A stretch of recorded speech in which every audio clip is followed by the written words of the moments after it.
नमस्कार बंधुरा आपनारा देखছেন সুমির রান্নাঘর। আজও চলে এলাম একদম সিম্পল একটি রেসিপি নিয়ে। কোনো রকম আদা রসুন ছাড়াই কিন্তু এই রান্নাটি করে দেখাবো। কাঁঠালের দানা দিয়ে রুই মাছ দিয়ে এই রেসিপিটি কিন্তু অসাধারণ হয়, গরম ভাতে খুবই ভালো লাগে।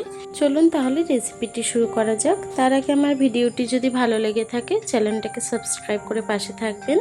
চলুন তাহলে রেসিপিটি শুরু করা যাক। প্রথমেই রান্নার জন্য একটি কড়া বসিয়ে নিয়েছি। কড়াইটি গরম হয়ে গেছে, তেল দিয়ে দেব।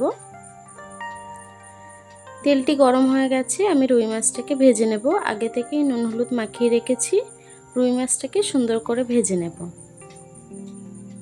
মাছটি এক পিঠ ভাজা হয়ে গেছে, উল্টে দেব। মাছটিকে লাল লাল করে ভেজে নিতে হবে। মাছটি ভাজা হয়ে গেছে, মাছটিকে তুলে নেব। এই মাছ ভাজা তেলের মধ্যেই দিয়ে দেবো একটু কালো জিরে ফোড়ন, দিয়ে দেবো পেঁয়াজ কুচি। আমি একটি মিডিয়াম সাইজের পেঁয়াজ কুচি করে দিয়েছি। পেঁয়াজটিকে হালকা করে ভেজে নেব। পেঁয়াজটি ভাজা হয়ে গেছে, এখন দিয়ে দেবো কাঁঠালের দানা আর আলুটিকে। কাঁঠালের দানা আর আলুটাকে দিয়ে একটু ভেজে নেব পেঁয়াজের সাথে। 1-2 মিনিট ভেজে নিয়ে দিয়ে দেবো গুঁড়ো মশলাটি। দিয়ে দেবো হলুদ গুঁড়ো 1 চা চামচ, দেবো স্বাদ মতো নুন,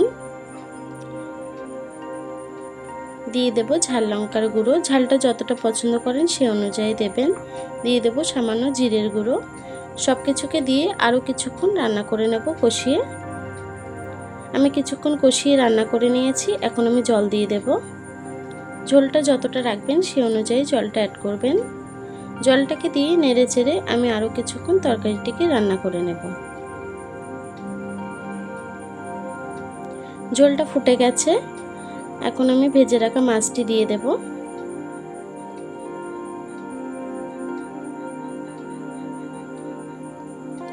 মাছটিকে দিয়ে একটু মাছগুলোকে ঝোলের তলায় ডিপ করে দেব। এতে তেল মশলাটা মাছের মধ্যে যাবে, খেতেও ভালো লাগবে মাছটি। আমি তরকারিটিকে আরও কিছুক্ষণ রান্না করে নেব। দেখুন আমার তরকারিটি কিন্তু প্রায় রান্না হয়ে এসছে, আলুটিও সুন্দর গলে গেছে। এখন নামানোর আগে আমি সামান্য একটু ধনেপাতা দিয়ে দেবো ওপর থেকে। ধনেপাতাটা দিলে গন্ধটা খুব সুন্দর আসে, খেতেও ভালো লাগে। ধনেপাতাটাকে দিয়েও একটু নেড়ে চেড়ে আমি আরও 1-2 মিনিট তরকারিটিকে রান্না করে নেব।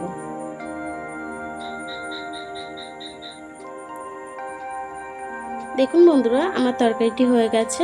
এখন আমি গ্যাসটিকে বন্ধ করে দেব। তরকারিটিকে এখন নামিয়ে নেব। দেখুন বন্ধুরা আমার তরকারিটি কিন্তু হয়ে গেছে। কাঁঠালের দানা আলু দিয়ে রুই মাছের ঝোল, খুব চটজলদি রান্নাটি হয়ে যায়।